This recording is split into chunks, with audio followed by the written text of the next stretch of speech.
छोटे और मंझोले उद्योगों के लिए विशेष स्टॉक एक्सचेंज की व्यवस्था की गई है। माना जा रहा है कि इस स्टॉक एक्सचेंज के आ जाने से इन उद्योगों को फंड प्राप्त करने में काफ़ी आसानी होगी।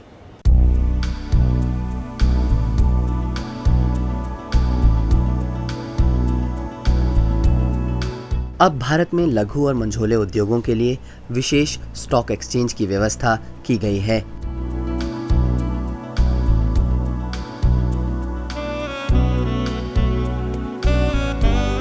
कोई भी जो स्मॉलर कंपनीज होती है उसके लिए इक्विटी रेस करना एक बहुत बड़ा इशू है और चैलेंज है। तो एसएमई एक्सचेंज इस तरीके का एक माध्यम है जहां से आप जाके छोटी कंपनीज जाके इक्विटी रेस कर सकते हैं, which is like a risk capital.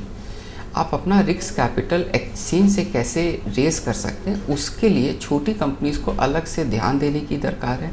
छोटी कंपनीज़ के लिए यदि हम बड़ी कंपनी के मापदंड यदि हम छोटी कंपनी में लगाएंगे तो स्मॉलर कंपनीज़ तो उसमें पैसा नहीं रेस कर पाएगी। तो स्मॉलर कंपनीज़ को मद्देनज़र रखते हुए उसके हिसाब से कुछ रूल्स एंड रेगुलेशंस बना के उनके मुताबिक एक एक्सचेंज बनाया गया है जिसको एसएमई एक्सचेंज बोलते हैं, जो कि बीएसई और एनएसई के अंदर में ये आज के दिन में कार्यान्वित है।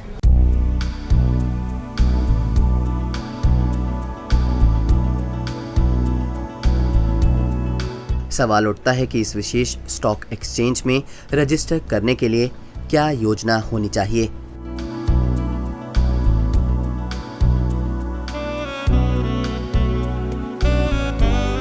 एक क्राइटेरिया है सर कि पोस्ट पेड अप कैपिटल अपना आफ्टर द इशू का जो कैपिटल है वो 1 करोड़ रुपया मिनिमम होना चाहिए, या हमारी नेटवर्थ 1 करोड़ रुपए होनी चाहिए, या फिर हमारा जो नेट टेंजिबल एसेट है, जो टेंजिबल एसेट मिनिमम 1 करोड़ का होना चाहिए। ये तो 3 हो गया फाइनेंशियल क्राइटेरिया। उसके बाद जो अदर रिक्वायरमेंट क्या है सर कि एक तो हमारी कंपनी की खुद की वेबसाइट होनी चाहिए। सेकेंडली क्राइटेरिया क्या है कि हमारा जो शेयर जो है वो डीमैट अकाउंट में ट्रेडिंग होगा, तो उसके हिसाब से हमको डीमैट अकाउंट में लिस्टिंग करवानी पड़ेगी, उसका जो प्रोसीड्योर फॉलो करना पड़ेगा। और कोई भी कंपनी एटलीस्ट 1 साल पुरानी होनी चाहिए। यदि मेरी कंपनी 1 साल पुरानी नहीं है तो मिनिमम नेटवर्थ जो क्राइटेरिया जो मैंने स्टार्टिंग में 1 करोड़ कहा था वो 3 करोड़ हो जाता है। और एक उन्होंने डिस्क्लोजर नॉर्म लगाया है कि कभी भी हमारी कंपनी कभी डिफ़ॉल्ट में या हमारा कभी भी बैंकरप्सी कभी हमने फाइल नहीं करी होनी चाहिए, या कभी यदि हमने कभी एनपीए अकाउंट कभी रहा होगा और आज यदि हम एनपीए से बाहर आ गए होंगे तो वापस हम कंपनी जाके वो एसएमई एक्सचेंज में लिस्ट करा सकते हैं।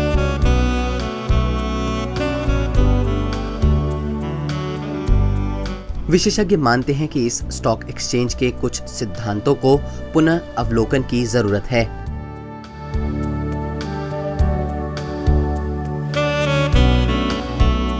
सेबी ने जो क्राइटेरिया रखा है कि मिनिमम जो एक इन्वेस्टर जो पैसे लगा सकता है 1 लाख रुपया मिनिमम एक छोटा इन्वेस्टर इसमें पैसा लगा सकता है। सेकेंडली इसके अंदर क्या लिखा है कि जो मर्चेंट बैंकर है जो इशू लेके आएगा वो 3 साल तक मार्केट मेकिंग करेगा, मतलब बाई और सेल के रेट उसको 3 साल तक देने पड़ेंगे। अब आप ये चीज़ समझिए कि सर कल को यदि वो 1 करोड़ कोई 1 लाख रुपए यदि कोई स्मॉलर इन्वेस्टर लगाता है, बड़ी कंपनीज़ के अंदर तो स्मॉलर इन्वेस्टर स्मॉलर अमाउंट से काम कर सकता है, लेकिन यदि छोटी कंपनी है उसके अंदर में आप मिनिमम 1 लाख का क्राइटेरिया रख रखें। गवर्नमेंट ने ये समझा होगा कि छोटी कंपनीज़ के अंदर चूंकि रिस्क ज़्यादा है तो थोड़ा सा इन्फॉर्म्ड इन्वेस्टर आ जाए, इसके लिए उन्होंने 1 लाख का क्राइटेरिया रखा है।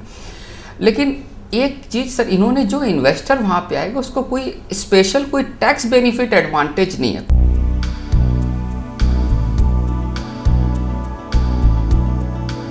माना जा रहा है कि इस एक्सचेंज के आ जाने से एसएमईज को पब्लिक फंड बोरो करने में बहुत सहूलियत होगी।